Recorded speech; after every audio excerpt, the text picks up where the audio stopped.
bioprocessing teams, they generate massive amounts of data, but much of it is sitting in silos or spreadsheets. Sometimes I've seen it even sitting in notebooks, paper notebooks. So I think AI changes that by creating a living model of the process. It learns from the normal behavior of a cell culture, looking at the runs that are being processed, and it starts flagging deviations before they become a problem. A human needs a lot of training to be able to do that. So instead of reacting to data, a lot of the teams can now anticipate what's going to happen. They can start adjusting feed rates or temperatures or harvest timings in real time. Welcome to the Smart Biotech Scientist. Today's episode might transform how you think about bioprocess development. I'm sitting down with Ilya Burkov, who is a global head of healthcare and life sciences growth at Nebius AI, who is bridging medicine, data science, and manufacturing reality. We're tackling the question every process development scientist is asking: can AI actually help us scale faster and smarter, or is it just a hype? From drowning in analytics data to autonomous labs running your DOEs, let's cut through the noise and find what works. Are you juggling the complexities of CMC development while trying to enjoy the beauty of biotech? Have you ever wondered if there's a way to simplify bioprocessing? Welcome to the Smart Biotech Scientist podcast, where we're diving headfirst into the very challenges you face. We're breaking it down, demystifying the jargon, and giving you the keys to unlock your full potential. I'm your host, David Brühlmann, and I get it. With 15 plus years in the biotech industry, I face the same challenges you do. There's a way to simplify and streamline so you can remove complexity, you can skip trials and errors, deliver without delay your groundbreaking therapy to clinics and market, and still enjoy every single step. Do you want to learn how industry experts and I did it?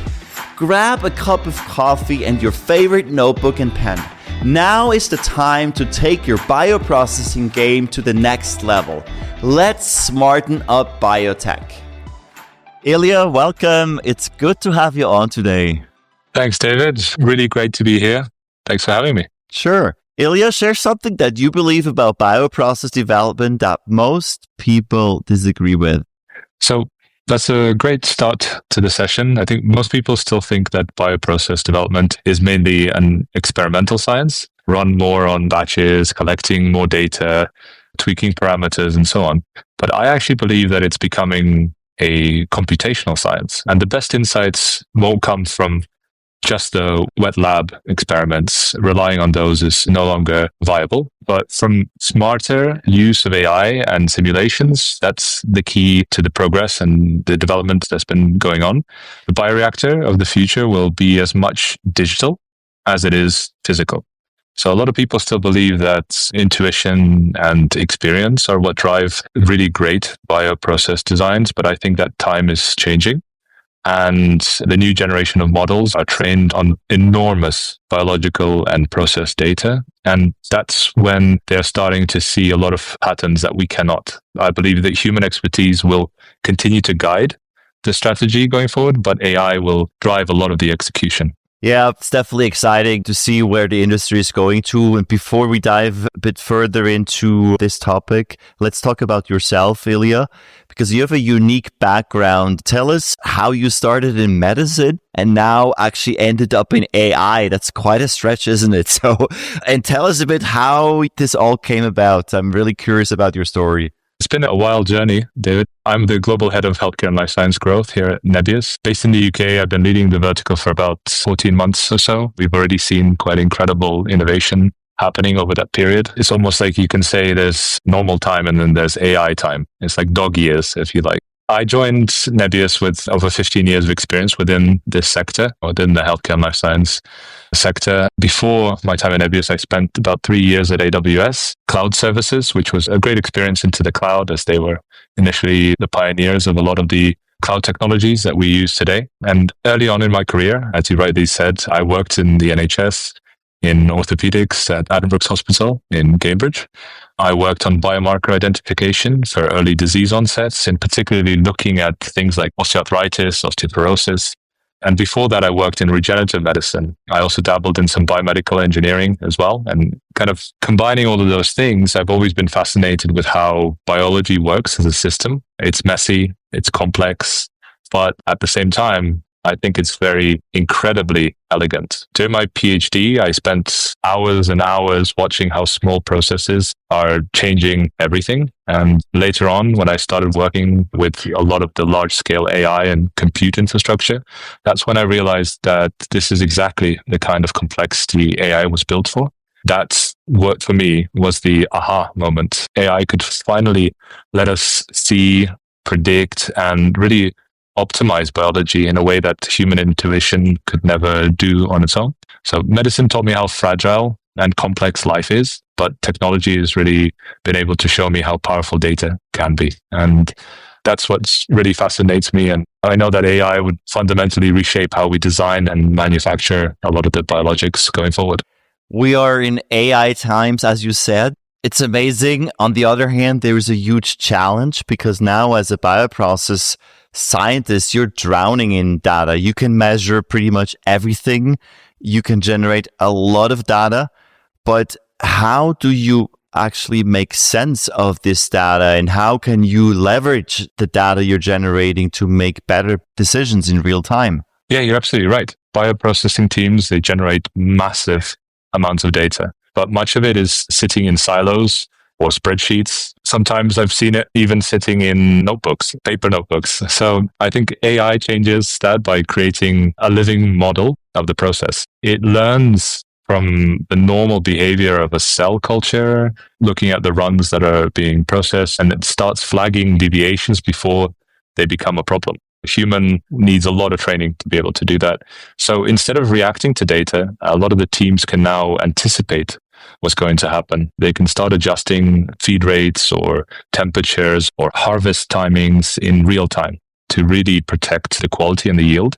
So what's happening now is a rise of digital twins. That's something that's coming up very frequently. To put it simply, they're just AI models that mirror what's happening inside a bioreactor or a purification process in real time. They continuously learn from the sensor data and analytics. They help the operator test those what-if scenarios before even touching the actual system. That's something that no human can do at that scale, especially if there are multiple sites in question. And it's like having a virtual bioprocess engineer essentially working alongside you. They can spot the patterns, they can predict outcomes, and really suggest optimizations that a human would most likely miss. Where do you see the most immediate value of AI in these applications? I think in general for optimization of these processes, but also for understanding where we can save time and effort and accelerate a lot of the workflows. So it's, as always, with most businesses, how can you save time and money with a lot of this? And if you can automate the processes and you can use the data to accurately automate them, I think that's the biggest value. Let's look at several applications, let me say it differently, several stages of the development. If we start early on in the drug discovery, what do you see happening there and what are the key drivers of change there? So we're seeing the development timelines compress dramatically. So going from idea to clinical trial has been compressed. I see that AI-driven lab automation is now allowing a lot of the initial processes that have taken months can now be done in weeks, or that have taken years can be done in months. So reduction in those kind of timelines. There's a lot of robotics that's being involved and included in drug discovery. So it can run hundreds of small-scale experiments in parallel when at the same time, AI models learn from every run. And those parameters are refined and adjusted in real time. So for me, it creates this kind of continuous feedback loop between the design, the experiment, the insights, and then essentially what you're trying to do is get that early development and get that drug to market quicker. So for me, what's happening is a convergence of robotics, AI, and very high performance compute. And what do you see at the next stage once you do, or once you have a protein, you have a sequence, you need to produce that in a cell line? Do you see there AI technologies come in, for instance, in the vector construction, and for instance, even in the cell line selection, or what is going on in that space? Absolutely. So the magic lies in how fast the loop now closes. So AI models are designed to improve protein sequences or cell lines, various automated systems that build and test them, and then the results are given pretty instantly. They're fed back into that model, and every cycle, when you're looking at that, makes the algorithms a lot smarter. So instead of waiting months for manual cloning and screening and understanding, you can now iterate dozens of times in a few weeks. And again, that saves time, that saves money, that saves the capacity of the people working on it. It's the same principle that made software development faster, just applied to biology. You don't need to do these things manually anymore. There's a lot of advancements that can be done and accelerations that can be made to amplify this. What is your vision? I'd say, do you think we will always have a combination of in silico methods and wet lab, or do you think eventually in certain areas we will not run experiments anymore? I think there will always be experiments. I don't think that it's going to reduce the wet lab work. I think what it can do is reduce the number of failed wet lab experiments. So it will be able to predict which ones need to be done and run in a wet lab and which experiments don't, because it can virtually iterate a lot of the processes and say, yes, this makes sense, or this does not make sense. So I would say there's always going to be a combination of analytical and computational workflows as well as wet lab work. It's just that we will have less failure rate for the wet lab because you can predict it in advance. You mentioned that AI enables us to go much faster, and this results in lower costs. And I think this is a big driver and a big also need in our industry, because unfortunately, a lot of therapies are not accessible yet to a widespread population because of the cost. And one area you can save also a lot of costs in the whole process development. So if you can speed that up, if you can reduce the number of experiments, you can save a lot of money. If we focus now on the process development, the screening, a lot of companies run screening experiments, whether it's in 96 depot plates or it's in Amber 15, Amber 250. What do you think is the most powerful strategy to go about to accelerate process development? Yeah, that's a great question. And machine learning is changing the mindset from test everything to test the right things. And it learns by looking at historical process data across multiple parameters. So in bioprocessing, looking at temperature, pH, feed strategy, yield, and so on. Machine learning models can predict which combinations are most likely to succeed.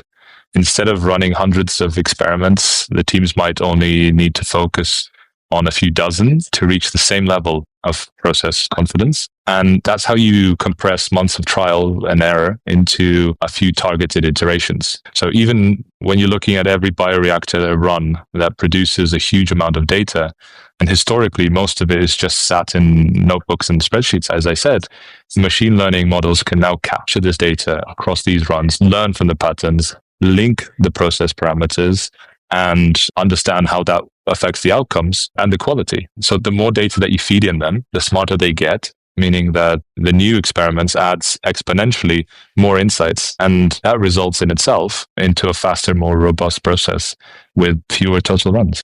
And what would be your advice be? Because I think what you're saying, that you have a lot of data sitting somewhere, even sometimes on a spreadsheet or in a notebook or somewhere.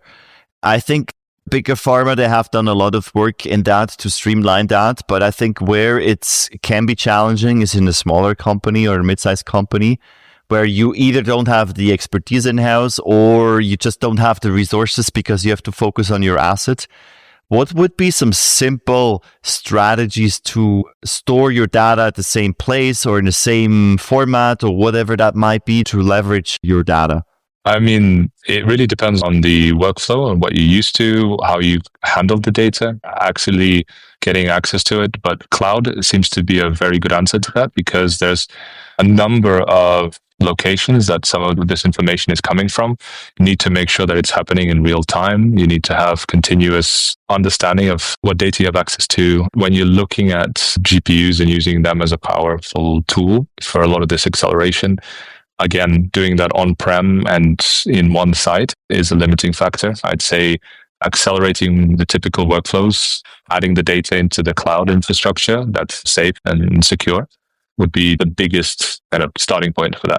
Speaking of cloud, I hear now some people probably saying, well, wait a minute, there is a security concern, or we have highly sensitive data. How do you handle these kind of objections? Absolutely. I mean, the same way that it's the data is stored and securely on site, if you work with a company like Nebius, who takes security as the starting block for everything we do, we have all of the ISO certifications necessary to adhere to the worldwide standards.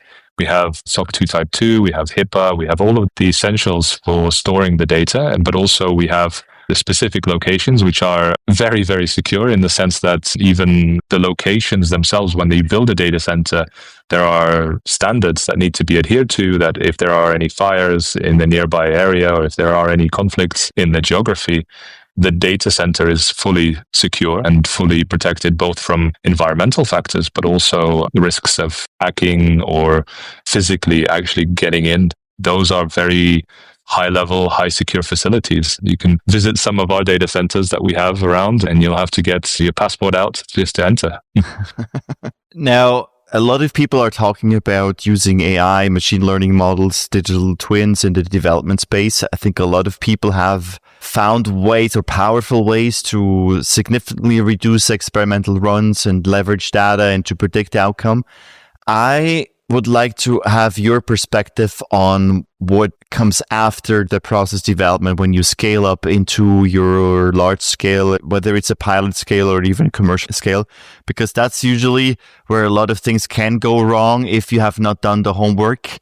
If you have well characterized your bioreactors, usually it's almost a routine operation, but you need to put a lot of effort into that to fully understand what's going on. How do you see, or at the moment, what are some powerful technologies we can use to simplify and streamline scale up?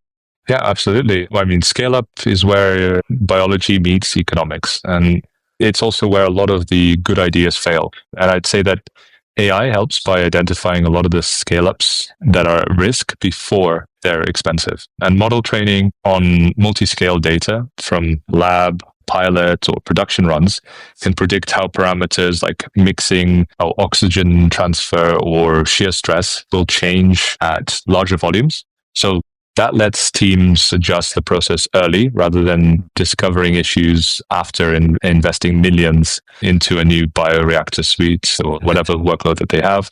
Every process run leaves digital fingerprints. So how the cells respond, what conditions caused any kind of drift, or what correlated with the yield, AI can be used to connect those dots across the scales, really understand what makes a process stable or fragile. And when you scale up, you're not guessing, you're building on the data-driven, very good understanding of what actually drives consistency. That is the difference between hopping a process, looking at it and hoping that a process scales, and factually with data, knowing that it will. I think that's key. Have you seen case studies where, for instance, companies combine different kinds of data? Let's say people are doing CFD simulations and then you have process data, you have more engineering data.